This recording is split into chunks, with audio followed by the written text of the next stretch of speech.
Excellency Ferdinand R. Marcos Jr. Marcos Jr. Tayo na magtulong-tulong, napaon na rin ang mahal nating bayan. Please be seated.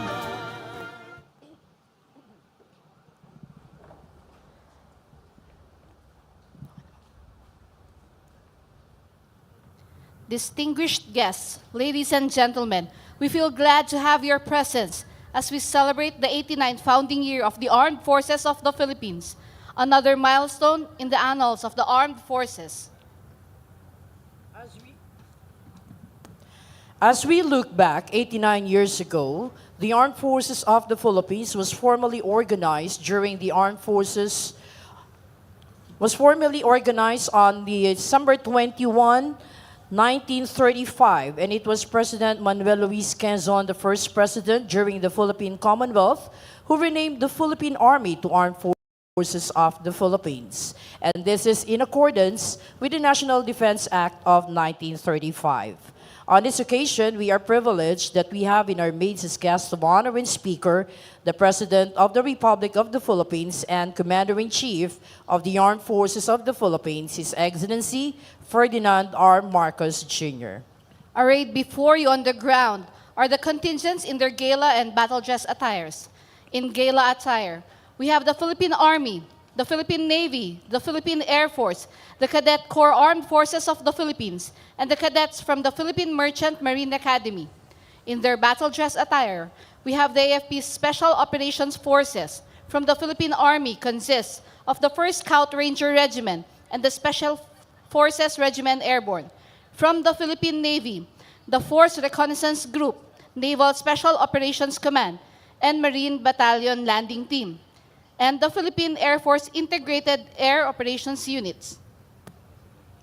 Ladies and gentlemen, your armed forces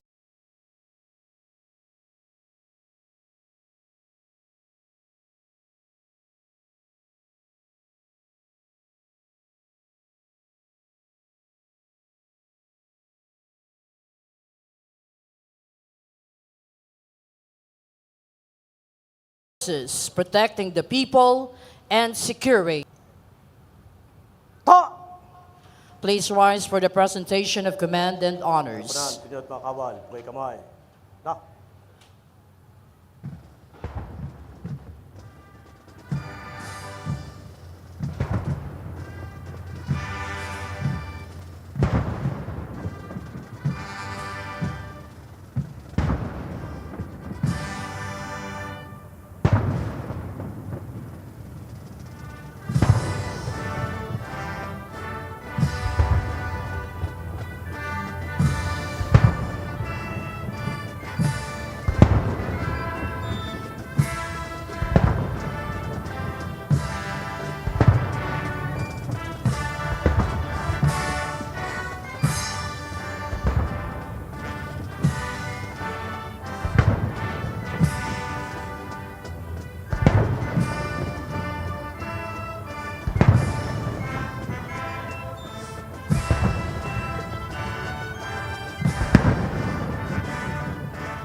Pinot mga kawal, buhay kamay. Na. Please be seated. Baba.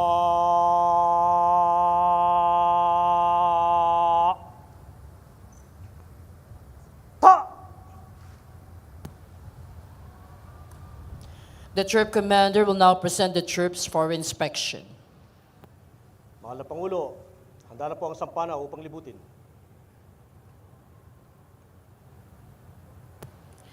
His Excellency Ferdinand R. Marcos Jr. will inspect the troops to be accompanied by the Chief of Staff, Armed Forces of the Philippines, General Romes Browner Jr.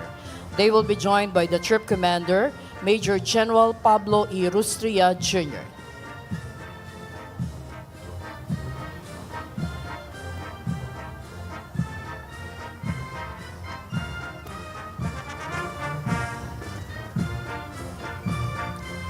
The tradition of trooping the line, which dates back before the Dorian invasion of mainland Greece in 1200 BC, involves inspecting the condition of soldiers before and after each battle.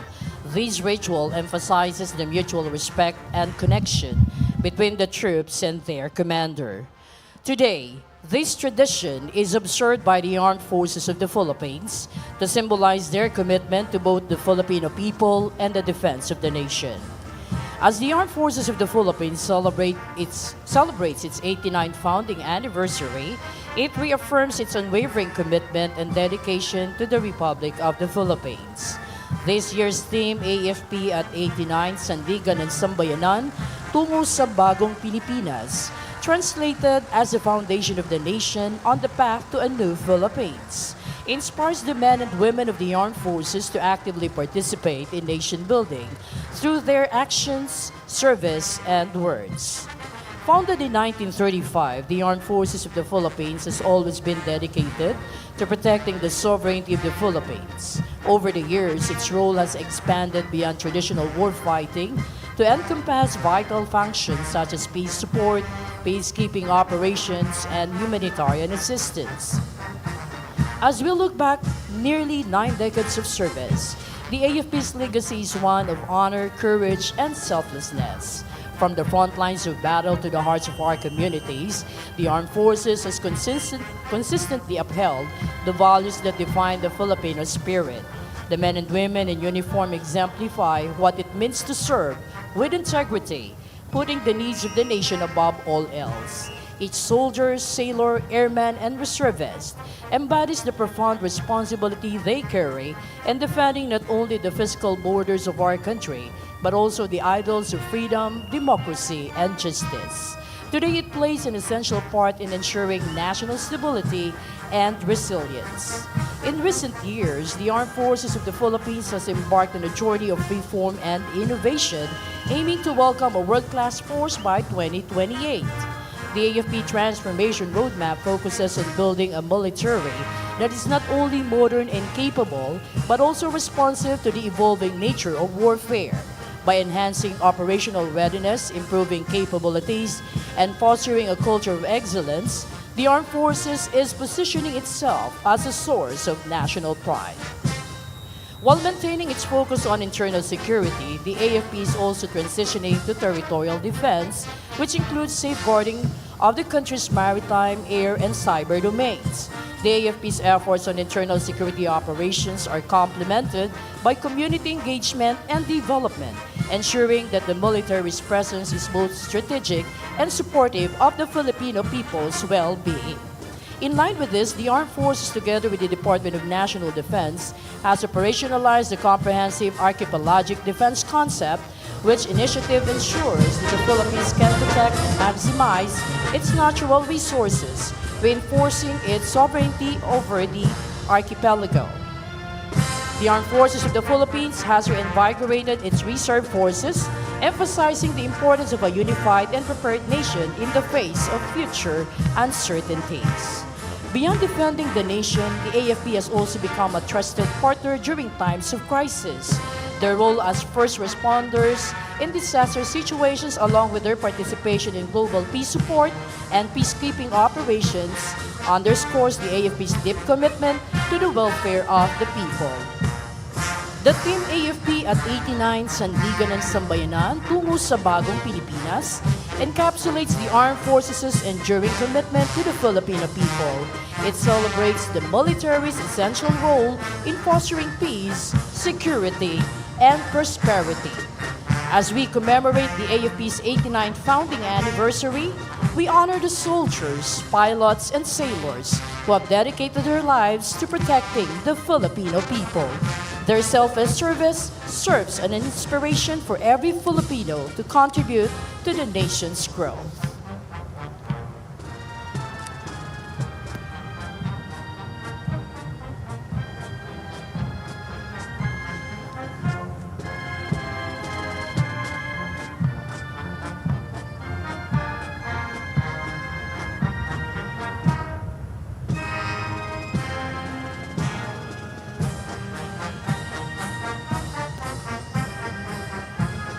ladies and gentlemen, His Excellency Ferdinand R. Marcos Jr., President of the Republic of the Philippines and Commander-in-Chief, Armed Forces of the Philippines.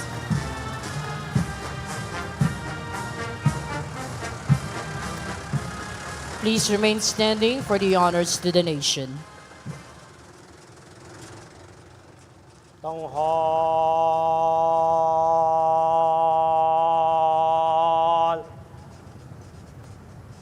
Ta! Kalapanan, pinod mga kawan, kay kamay. Na! Bayang maging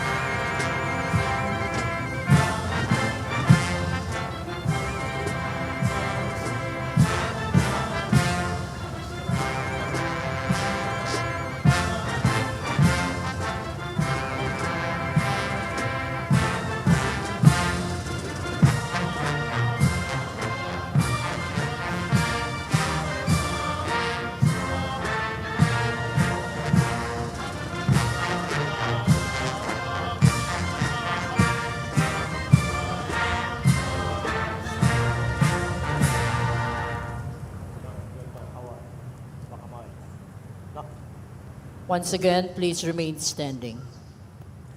Baba!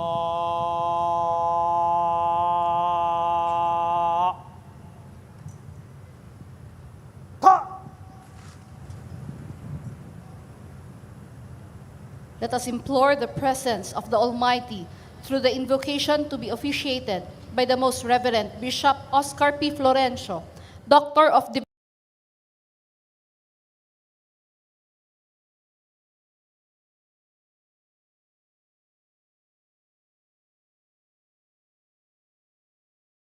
Divinity, Military Ordinariate of the Philippines. The Philippines, service to the nation. The first letter of St. Paul to the Thessalonians.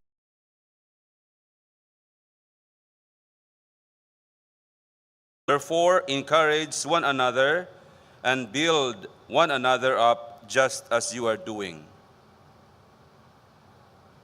Let us pray. O God, all-powerful and merciful Father, in a state of being free in choice and action, we worship you in gratitude. With contrite hearts that are filled with a vision of a world-class armed forces, source of national pride, we call upon you, holy name, to accept our prayers and supplication on this 89th anniversary of the Armed Forces of the Philippines. Now we implore you, O God, to guide us, soldiers, with your divine assistance as we respond to our sacred vocation of protecting the people, securing the state. Make us all a living testament to this year's theme, Sandigan ng Sambayanan, tungo sa bagong Pilipinas. In all sincerity, we ask you to continue to bless our sacrifices. Inspire us always with the spirit of core values of honor. And in all humility, we ask you, O God, who placed everything in the firm foundation to spare the nation from calamities and disasters, and to resolve emerging threats for the sake of peace and national stability. Finally, we implore your distinct benediction on our guest of honor and speaker, His Excellency President Ferdinand R. Marcos Jr., the Commander-in-Chief, Armed Forces of the Philippines.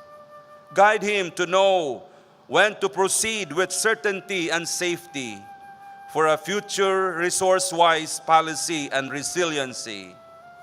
Increase confidence-building experience in our midst and make us feel happier in our company with each other as we rally with our efforts to uphold the sovereignty of the nation and the well-being of every Filipino people.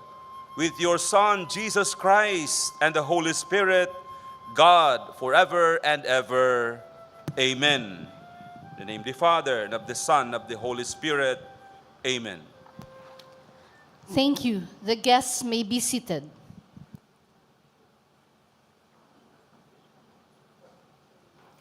May we now invite your attention on the screen as we take the glimpse on the accomplishments of the Armed Forces of the Philippines through an audiovisual presentation.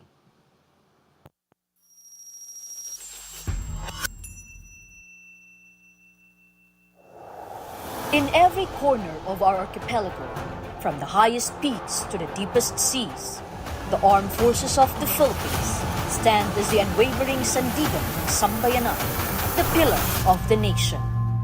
Tracing its roots to 1935, the AFP has a rich history of defending our nation. From fighting for our independence during World War II to ensuring peace and security in times of internal conflict, the AFP's journey is one of resilience and transformation.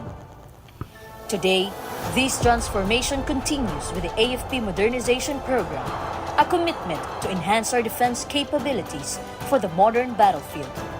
Through enhanced technology, state-of-the-art equipment, and training, we are ready for any challenge, be it territorial defense or internal security operations. Central to this is our interoperability, our ability to work seamlessly across land, air, and sea, as well as alongside international allies. Bilateral exercises with the United States, multilateral training with ASEAN counterparts have fortified the AFP's capabilities, ensuring we are ready for any external threat. But our mission extends beyond defense.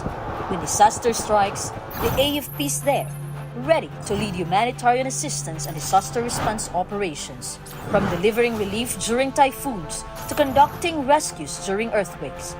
AFP is at the forefront, rebuilding communities, saving lives. Our partnership with the international community reflects our commitment to regional stability based on the comprehensive archipelagic defense concept. Whether through multilateral defense arrangements with the US, Japan, and Australia, or through ASEAN-led initiatives, the AFP plays a vital role in maintaining peace in the Indo-Pacific region. This cooperation underscores that the defense of our sovereignty is a shared responsibility.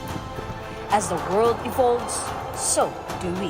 The AFP's shift from internal security to territorial defense operations marks a new chapter, a testament to our growing capabilities, grounded in our commitment to defend our nation's sovereignty against external threats. With enhanced maritime and air capabilities, the AFP stands ready to protect our territorial integrity. In every crisis, in every mission, whether in times of peace or conflict, disaster response or national defense, the AFP will always be the sandigan ng sambayanan. We are the shield that guards our nation's freedom and the strength that our people rely on. Mabuhay ang sandatang lakas ng Pilipinas, sandigan ng sambayanan, tungo sa bagong Pilipinas.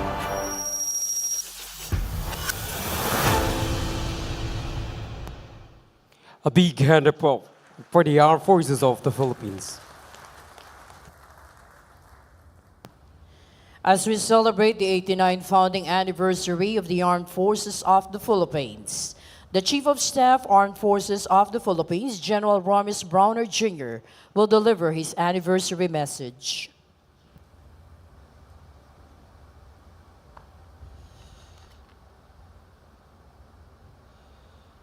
His Excellency Ferdinand R. Marcos Jr.,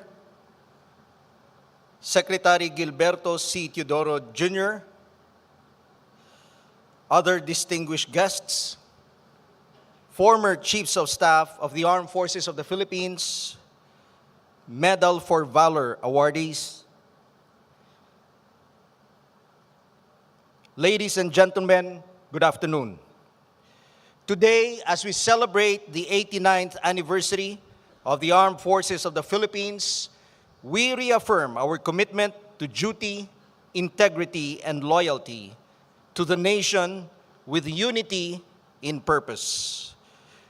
The theme AFP at 89, Sandigan ng Bayan tungo sa bagong Pilipinas, reminds us of our enduring role as the steadfast foundation of a nation determined to rise above its challenges and march toward progress, peace, and prosperity. In 2024, the AFP continued to fulfill its mandate with solid achievements. In our internal security operations, we delivered decisive victories, declaring multiple provinces insurgency-free and transforming conflict-affected areas into vibrant hubs of opportunity and development. Through localized peace initiatives, we solidified our stand for lasting peace, a peace that empowers every Filipino to thrive in a secure and stable environment. Our pursuit of progress was further propelled by the ongoing AFP modernization program, which brought cutting-edge technologies and advanced assets into our arsenal. These upgrades, including enhanced maritime patrol capabilities and advanced surveillance systems, have significantly bolstered our readiness to address traditional and emerging threats. Equally vital is the critical role of our reserve force, which has proven itself an indispensable partner in national defense and humanitarian missions.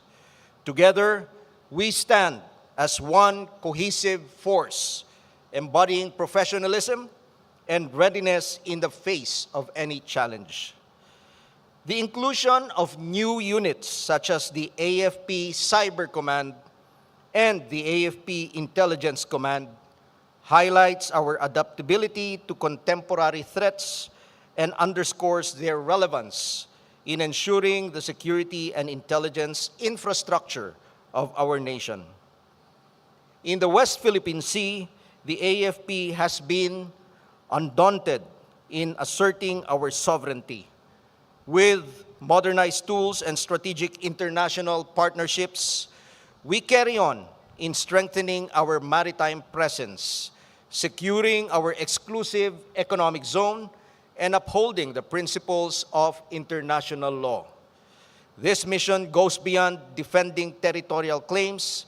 It is about preserving ideals that define us as a nation.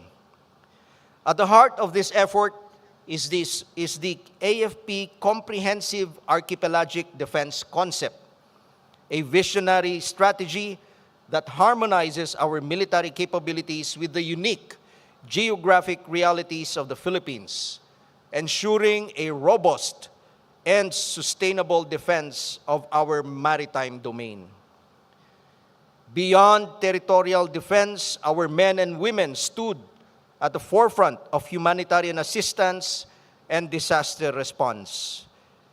Despite the devastating impact of 6 typhoons, Christine, Leon, Marce, Nika, Ophel, and Pepito, making landfall in a span of 1 month, the AFP mobilized swiftly to protect lives and rebuild communities. Whether securing our sovereignty or extending a hand in times of need, we remain steadfast in our duty to the flag, the country, and the people. As we look ahead to 2025, we carry forward the values that define the AFP: honor, service, patriotism.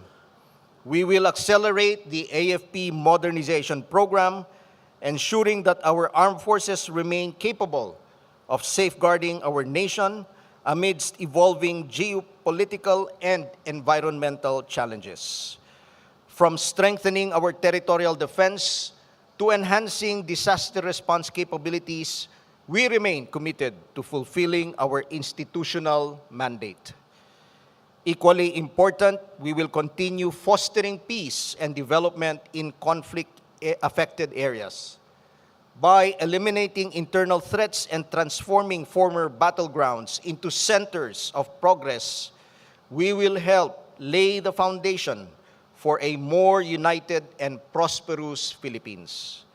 This effort is guided by our new campaign plan, Tatag Kapuluan, which envisions a resilient and secure archipelago through synchronized and holistic national efforts. The reconstruction of the Museo ng Sandatang Lakas ng Pilipinas stands as a poignant tribute to the heroism of every soldier, preserving their stories of courage and sacrifice.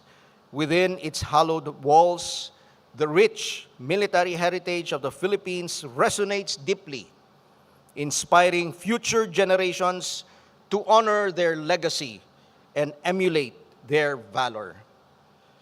To every soldier, sailor, marine, airman, and reservist, your courage, professionalism, and unwavering loyalty inspire the nation. You are the guardians of our sovereignty and the builders of a brighter tomorrow. Let us continue to embody the ideals of integrity and excellence as we work toward a stronger and more capable armed forces. To our friends, partners, and allies, your support has been a cornerstone of our success. Together, we have demonstrated that collaboration and shared commitment can overcome even the most daunting challenges. And to every Filipino, you are the heart of our mission. In these times of change and challenges, unity is our greatest strength. Let us set aside our differences and come together in the spirit of shared purpose. Together, we can have a nation built on integrity, resilience, and hope. Ang inyong sandatang lakas ng Pilipinas ay patuloy na ipagtatanggol ang bayan at magiging sandigan ng ating kinabukasan. Sama-sama nating ipaglaban ang bagong Pilipinas. Maraming salamat po. Thank you very much to the Chief of Staff, Armed Forces of the Philippines. From here, we'll witness the presentation of awards.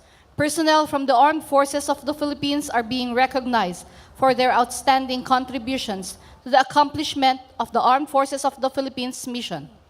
Those who have shown exemplary performance, whether in leadership, duty, or support roles, will be acknowledged for their dedication, effort, and the impact they have made on the AFP's goal. Awards will now be presented. His Excellency Ferdinand R. Marcos Jr. is requested for the awarding to be assisted by Secretary Gilberto C. Chodoro Jr., Department of National Defense, the Chief of Staff, Armed Forces of the Philippines, General Romis Browner Jr., and the Deputy Chief of Staff for Personnel J1, Major General Romel P. Roldan.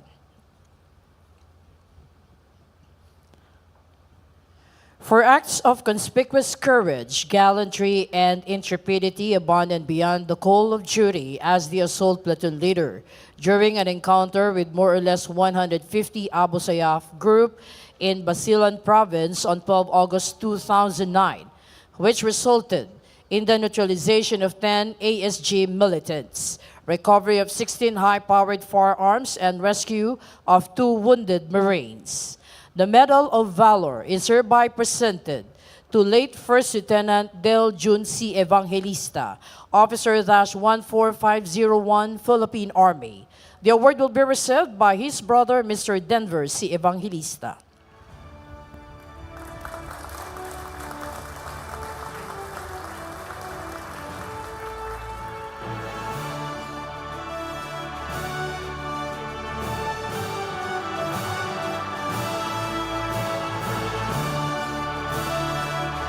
For exceptional contribution and extraordinary services rendered as member of the rotation and reprovisioning team, or the reprovisioning team, who successfully transported the essential provisions, supplies, and personnel for rotation to BRP Sierra Madre, despite the adversity and dangerous action by the Chinese Coast Guard and Chinese Maritime Militia. The Order of Lapu-Lapu in the rank of Kamagi is hereby presented to Lieutenant Colonel Raymond E. Terrio, Officer-14840, Philippine Navy Marines.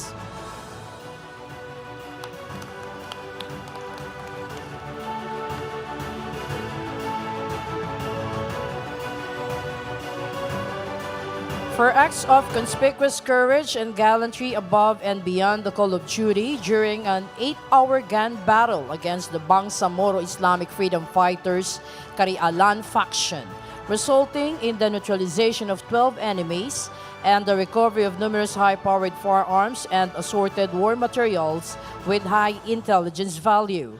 The Distinguished Conduct Star is hereby presented to First Lieutenant John Will C. Uy, Officer-19689, Philippine Army.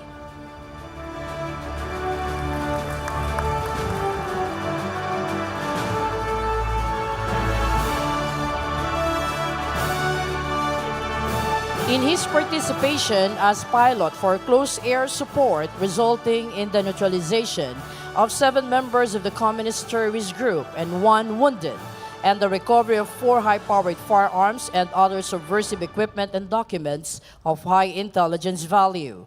The Gold Cross Medal is hereby presented to Major Philip Vincent Roy R. Freire, Officer-17388, Philippine Air Force.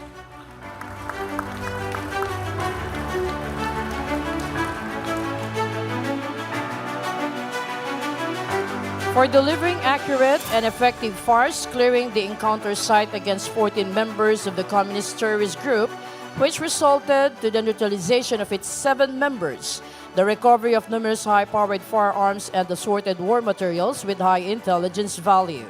The Gold Cross Medal is hereby presented to Underwater Operations Man 3rd Class Mark Allen P. Babiera, 891502, Philippine Navy.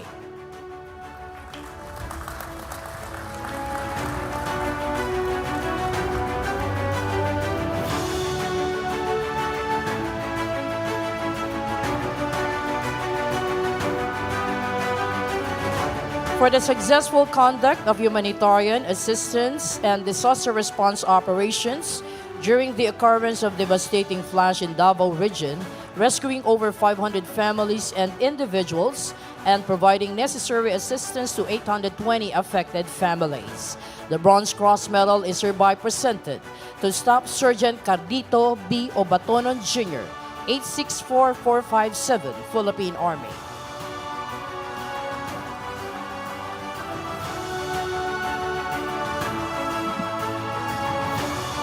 As one of the rescuers during the search, rescue and retrieval operation, rescuing 22 individuals and 6 families stuck in floodwaters caused by uninterrupted precipitation caused by Typhoon Karina.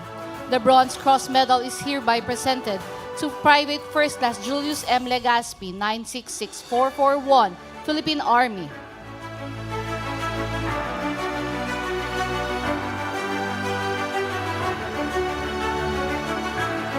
For being adjudged as the Armed Forces of the Philippines Enlisted Personnel of the Year 2024, the plaque of recognition is hereby presented to Master Sergeant Jake P. Belino, 838493, Philippine Air Force.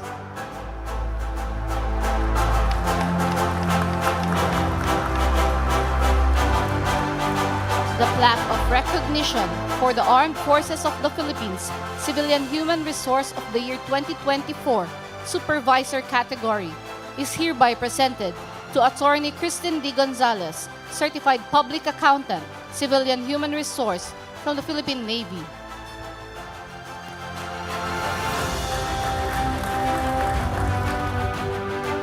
The flag of recognition for the Armed Forces of the Philippines Civilian Human Resource of the Year 2024 Employee category is hereby presented to Ms. Dayan R. Relato, Civilian Human Resource for the Philippine Air Force.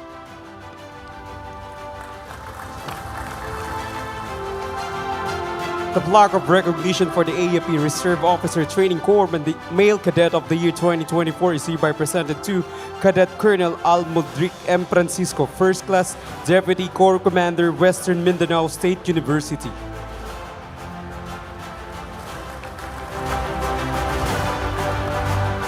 And a flag of recognition for the AFP Reserve Officer Training Corps Female Cadet of the Year 2024 is hereby presented to Cadet Major Jamaica S. Soriano, First Class Civil Military Operation Officer, PLT College Incorporated.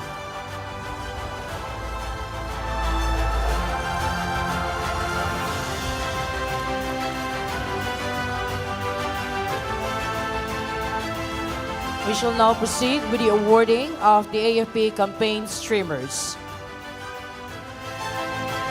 The AFP campaign streamers are awarded to AFP units to recognize their exceptional performance in accomplishing the missions as set forth in the AFP campaign plans on internal security operations and territorial defense operations. His Excellency Ferdinand R. Marcos Jr. is requested for the conferral of the campaign streamers. He will be assisted by Defense Secretary and the Chief of Staff, Armed Forces of the Philippines. Also to assist, we have the Deputy Chief of Staff of the Armed Forces and the Deputy Chief of Staff for Operations J3, Lieutenant General Jimmy D. Larida, Philippine Navy Marines. The awardees for internal security operations. 1st Infantry Tabak Division, Philippine Army, or the Joint Task Force Zampelan with its commander, Major General Gabriel C. Viray III, Philippine Army, for dismantling the Western Mindanao Regional Party Committee.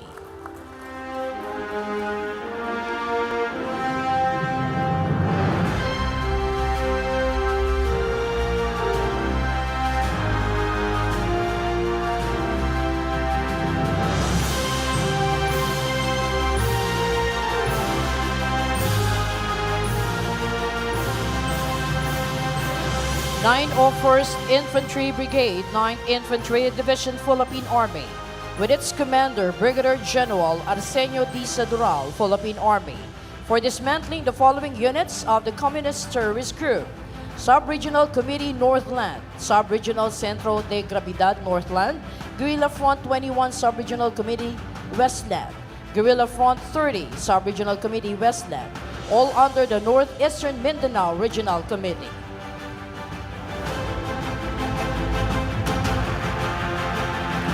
903rd Infantry Brigade, 9th Infantry Division, Philippine Army, with its commander, Brigadier General Jose Ricky A. Lanyog, Philippine Army, for dismantling 2 vertical units, Sub-Regional Unit Guerrilla, Sub-Regional Committee 3, and Sub-Regional Unit Guerrilla, Sub-Regional Committee 5, both under the Bicol Regional Party Committee.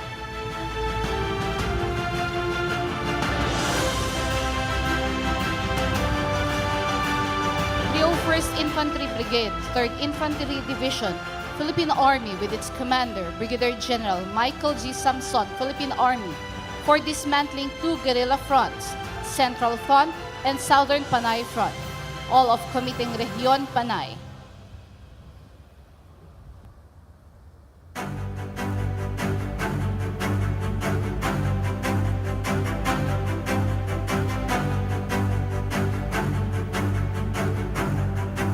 Second Infantry Brigade, 5th Infantry Division, Philippine Army, with its commander, Brigadier General Eugene M. Mata, Philippine Army, for dismantling the Komiteng Probinsya Cagayan, Komiteng Region Cagayan Valley.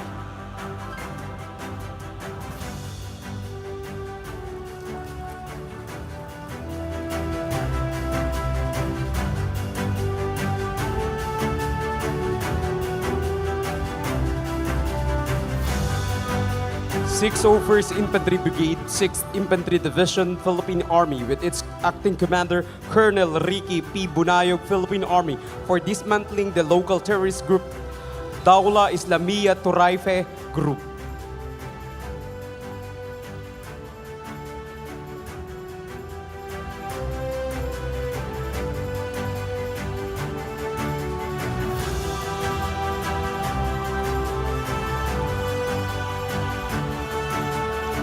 For territorial defense operations, the award of Maritime Domain Awareness and Response is conferred to the following: Joint Task Force West, with the Acting Commander, Naval Forces West, Captain Charles Merrick A. Villanueva, Philippine Navy Joint Staff Corps, for upholding the sovereignty and integrity of the Philippines in the West Philippine Sea.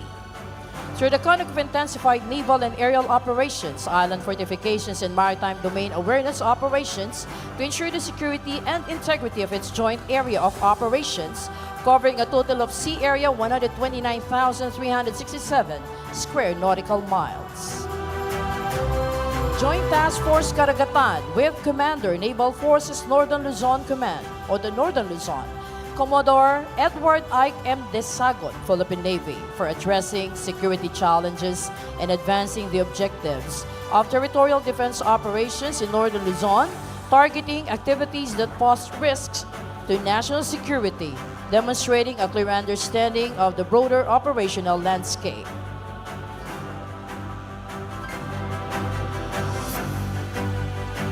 The Award of Information Operations and Strategic Communication is also conferred to the following: Naval Forces Central with Commander Naval Installation Command Commodore Florante N. Gagua, Philippine Navy, for executing information operations that effectively disseminate key messages on territorial defense operations and encourage active participation among troops and key stakeholders.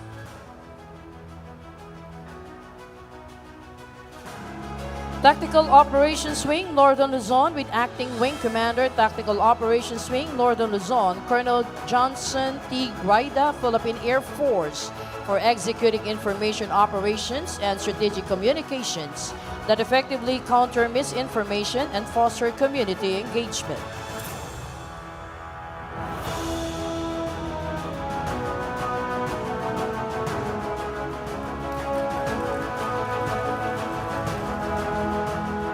And Joint Task Force Peacock with its Commander Brigadier General Antonio G. Mangoroban Jr., Philippine Navy Marines, for executing information operations and strategic communications that effectively counter misinformation and enhance public awareness about territorial defense.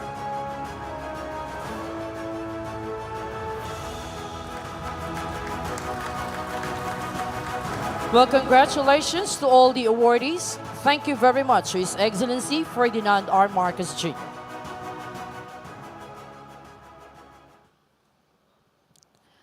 The guest of honor will now be introduced by Secretary Gilberto C. Teodoro Jr., Department of National Defense. Ladies and gentlemen, the President and Commander-in-Chief of the Armed Forces of the Philippines, His Excellency Ferdinand R. Marcos, Jr.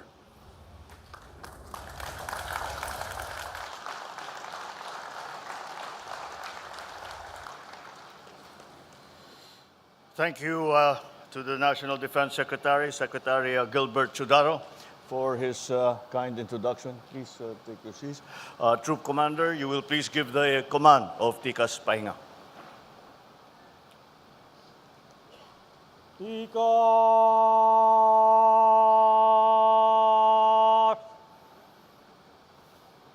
Ga!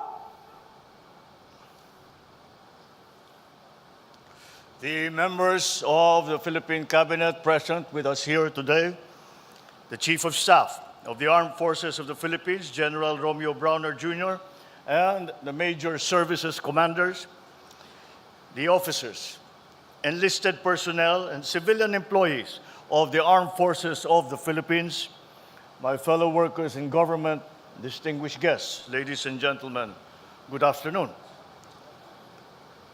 It is my great pleasure to congratulate the men, women, and civilian component of the Armed Forces of the Philippines on your 89th anniversary.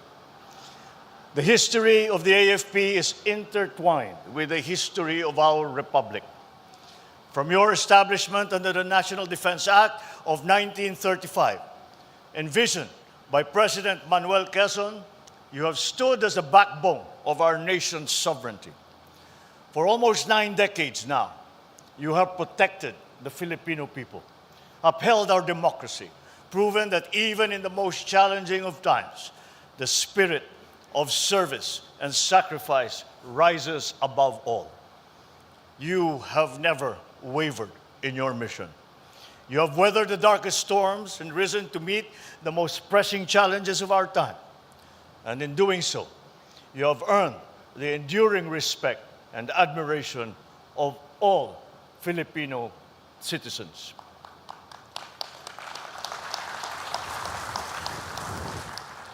Today, we go beyond celebrating the strength of your arms or the victories that you have won. We are honoring the ideals that you embody, the ideals of honor, service, patriotism. These ideals that are etched into the fabric of the AFP, making you not only guardians of our nation, but also beacons of hope and pride for Filipinos around the world. In recent years, you have shown us what it means to adapt, to evolve, to persevere in the face of change. You have become an agile and responsive force, attuned to the shifting demands of our security landscape. And this is no small feat. For the threats we face today are no longer confined to our shores or to the traditional battlefield. They are now complex, multifaceted, and at times invisible. The geopolitical developments and tensions continue to test our sovereignty and our resolve. The surge in cybersecurity threats, if unchallenged and unaddressed, will challenge our national security. Meanwhile, the pervasive force of misinformation and disinformation undermines the values that we all hold dear, threatening the democracy we have fought so hard to protect. Despite all of these, the AFP has remained steadfast. You have shown that you are a force for peace, a force of progress and solidarity, a partner in building a stronger, more resilient Bagong Pilipinas. As we commemorate your accomplishments, we must look forward to the future that awaits. The modern age demands that we meet these evolving challenges head on. It calls for an AFP that is grounded in an understanding of its role in a rapidly changing world. This administration is committed to ensuring that you are prepared for that future. Through the Self-Reliant Defense Posture Revitalization Program, we aim to reduce our dependence on foreign sources and empower the AFP to develop its own capabilities. But modernization is not simply about acquiring advanced equipment. It is about transforming the way we think, the way we act, and the way we operate as a unified force. To enhance our capabilities and preparedness, we are harnessing the latest technologies, reinforcing our strategies and enhancing the skills of every soldier, every sailor, every airman. This ensures that we are ready to succeed in the battles on the field, in cyberspace, for the peace of mind of our people. After all, we are building an AFP that can hold its own on the global stage, one that stands shoulder to shoulder with the world's finest armed forces. As your Commander-in-Chief, I encourage you to remain true to the values that have guided this institution for 89 years. Uphold honor in the face of adversity. Lead with compassion, especially in times of crisis. Inspire with your humanity, for it is your very character that defines the armed forces. Let the AFP emerge as the embodiment of the Filipino spirit, a spirit that stands firm against oppression, adapts to the demands of the time, and always places the welfare of the nation above all else. I am pleased to see the relaunching as well of the AFP Museum. The preservation of our history, of our armed forces, is vital to remember our country's past while keeping our vision of a truly prosperous and secure future. We look to the AFP as defenders of our nation, as examples of courage and integrity. We rely on you to set the standard for patriotism in action. Soldiers who serve not for glory, but for the enduring promise of a better nation.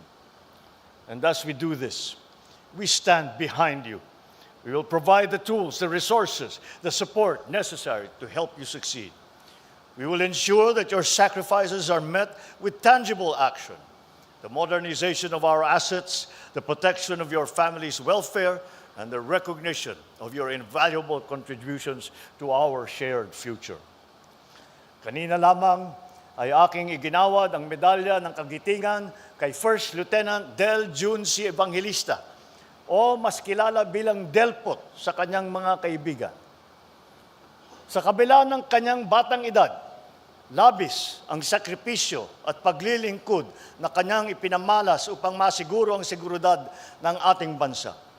Maraming salamat sa iyong paglilingkod sa sambayanan at sa lahat ng Pilipino. Ang iyong alaala ay habang buhay na nakaukit sa kasaysayan ng AFP. Itong pasasalamat ay hindi lamang para kay Delpot. Sa ating kasundaluhan, sa bawat sakripisyong inyong binibigay, ang pag-iwan sa inyong mga pamilya upang tugunan ang inyong tungkulin, agpapanatili ng kapayapaan sa gitna ng panganib, ang pag-aalay ng sarili para sa kapakanan ng nakakarami, ipinapaalala ninyo sa amin kung ano ang tunay na kahulugan ng paglilingkod. Bayan muna bago ang sarili. Nasusukat ang inyong galing sa inyong dedikasyon na ipaglaban ang kalayaan, protektahan ang mga walang kalaban-laban at itaguyod ang mga adhikain ng ating bayan. Makakaasang kayong nasa likod ninyo ang sambayan ng Pilipino. Nagdarasal para sa inyong kaligtasan. Nagtitiwala sa inyong kakayahan at umaasa ng patuloy ninyong isa sa buhay ang inyong tungkulin ng may katapatan. Sama-sama nating itaguyod ang pangarap ng bawat Pilipino na makapamuhay sa isang mas maunlad, mas makatarungan, at mas malayang bagong Pilipinas. Maraming salamat sa inyong lahat. Mabuhay kayong lahat. Mabuhay ang Armed Forces of the Philippines. Mabuhay ang bagong Pilipinas. Thank you very much, His Excellency Ferdinand R. Marcos Jr. Sampanaw!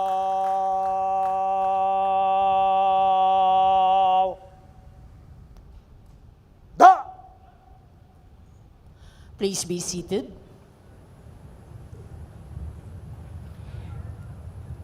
A memento will be presented to the guest of honor and speaker, the President of the Republic of the Philippines.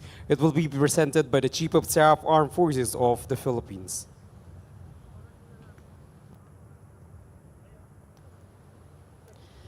The memento is a 2D wall decor featuring BRP Sierra Madre, a symbol of unwavering resilience.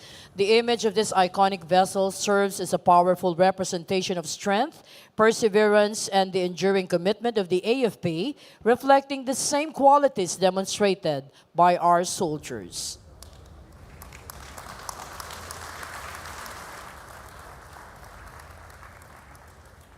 Thank you, sirs. We shall proceed with the pass in review.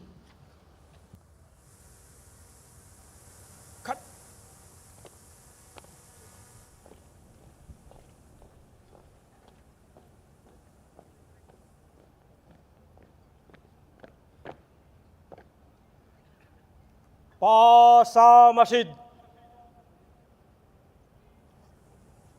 Kalpunan, sa malikod ko.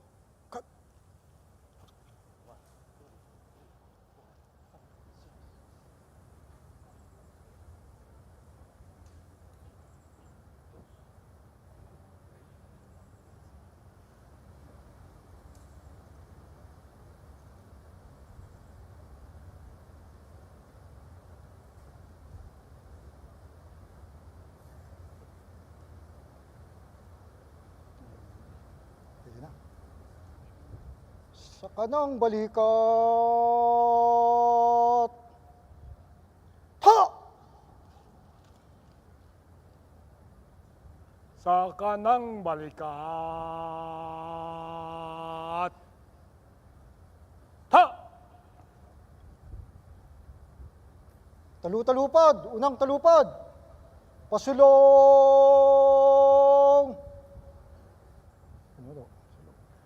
Kad! Sa kaliwa. Kad! Ladies and gentlemen, let us now ponder on this year's anniversary theme, AFP at 89, Sandigan ng Sambayanan tungo sa Bagong Pilipinas. Truly, the armed forces could always be counted on by the nation and its people. It has demonstrated its solemn vow and devotion to duty as protector of the people and the state, contributing in its share in unity with the nation towards a peaceful, steadfast, resilient, and progressive Philippines.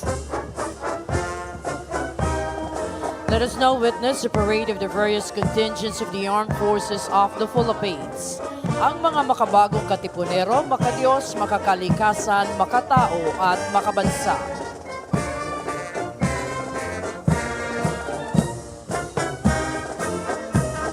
Leading the parading contingent is Major General Pablo Rusria Jr., Philippine Air Force. Its staff, Colonels Amer Adviento and Anselmo T. II of the Air Force, Ben Domingo III and J. Bisco of the Army, and Captains Jonathan Salvilla and Tirso Binasoy of the Navy. Following is the Armed Forces of the Philippines Composite Band under the baton of Master Sergeant Donnie Isip, Philippine Air Force.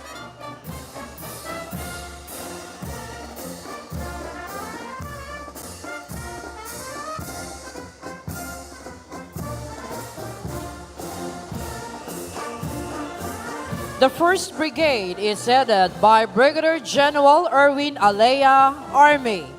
His staff, Commanders Rodel Mojica and Edmund Añasco of the Navy.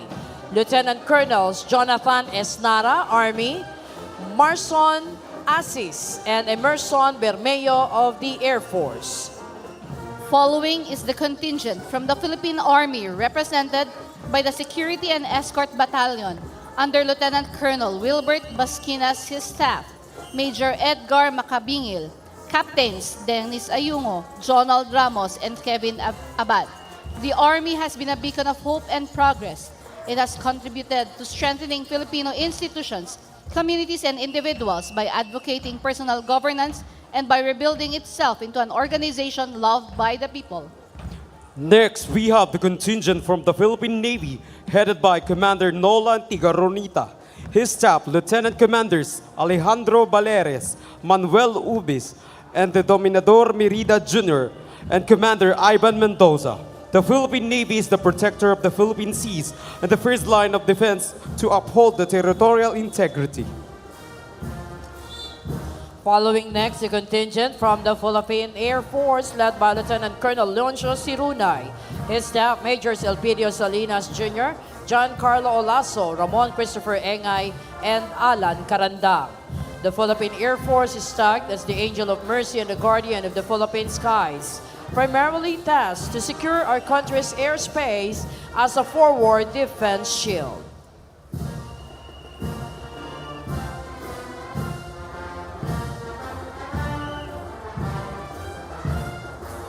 Before us now, from the prestigious Philippine Military Academy, the Cadet Corps Armed Forces of the Philippines, led by Cadet First Class Roncher Bernabe. His staff, Victoriano Ayinza Jr., Marieto Caduyak III, Jamie Ramirez, and Adrich Remigio. These young male and female cadets are the future leaders of the Armed Forces of the Philippines from the different regions of the archipelago. They are trained and guided by the tradition of excellence, espousing the values of courage, integrity, and loyalty.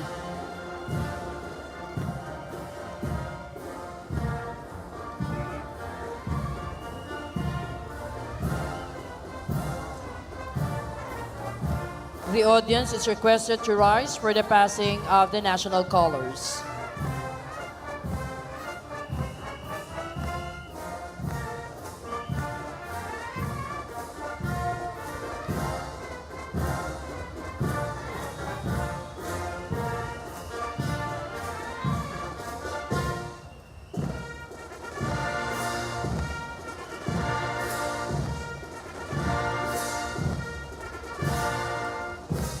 Thank you. Please be seated.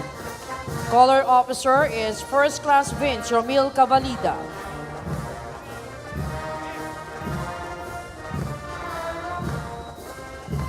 The 2nd Brigade is under the command of Commodore Emilio Orio Jr. of the Navy.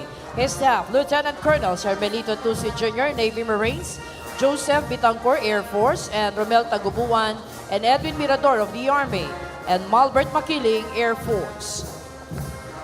The 1st Battalion is comprised of the cadets from the Philippine Merchant Marine Academy, led by Midshipman First Class Christian Judco.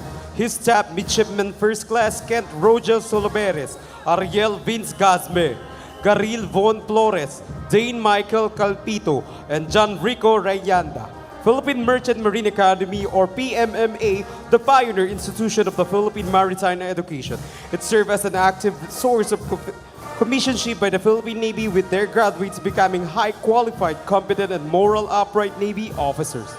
Following next is the Special Operations Forces of the Philippine Army, led by Lieutenant Colonel Anthony Macatual, his staff, Majors Felicor Humagdao, Keen Hagonia, Captains Rogen Rodriguez, and Arnold Valdez. These units, the Special Forces Regiment Airborne and 1st Scout Ranger Regiment, specialize in unconventional warfare and small unit operations. This time, we have the Special Operations Forces of the Philippine Navy headed by Commander Joey Plant. His staff, Majors Joey Brian Otgalon, Lieutenant Commanders Kim Aldrin Bulaga, and Gilen Leonida. The contingent is composed of the Naval Special Operations Command, Force Reconnaissance Group, and the Marine Battalion Landing Team, capable of conducting maritime special operations, counterterrorism, naval explosive ordnance and disposal operations, and deep-sea diving operations. Before you now, the proud members of the Philippine Air Force Integrated Air Operations Units, led by Lieutenant Colonel Reden Apepe, his staff, Majors Romel Rabot, Henry Allen Galvan, Orlando Paala Jr., and Mark Anthony Cuevas. This contingent consists of the Air Defense Command, the 5th Fighter Wing, the 960th Air Missile Defense, the 930th Cyberspace Electronic Warfare Wing, the 300th Air Intelligence Wing, 15th Strike Wing, the 250th Presidential Airlift Wing, the 505th Search and Rescue Group, and the 7th Special Operations Wing.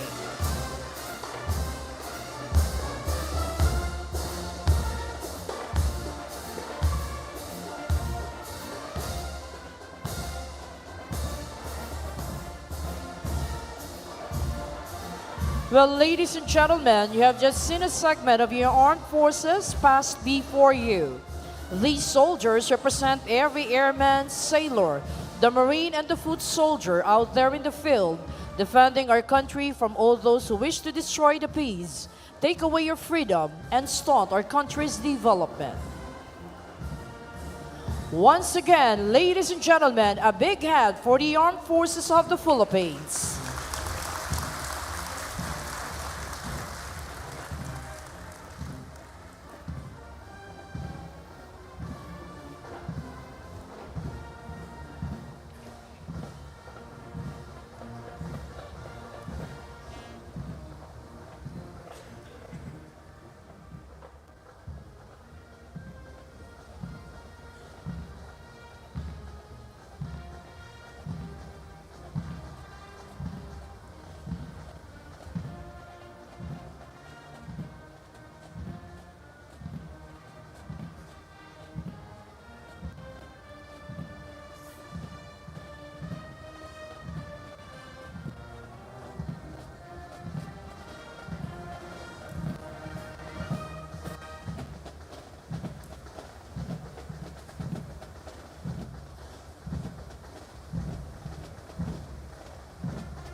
The Troop Commander, Major General Pablo Irustria Jr., Philippine Air Force, will report the termination of the ceremony.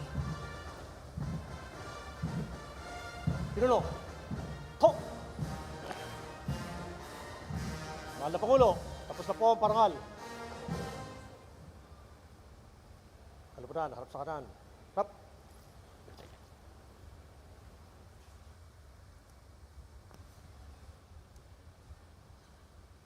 How about a big hand for the Troop Commander and his staff?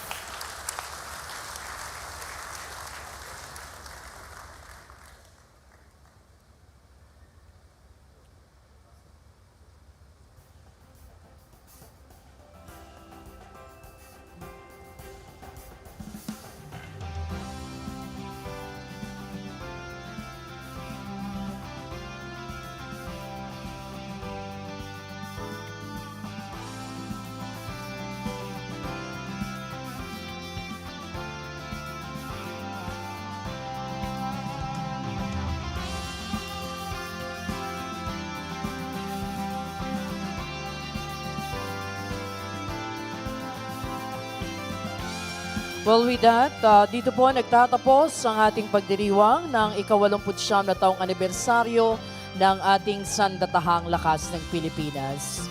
Well, we would like to thank once again President Ferdinand R. Marcos Jr. for gracing the anniversary celebration of the Armed Forces of the Philippines.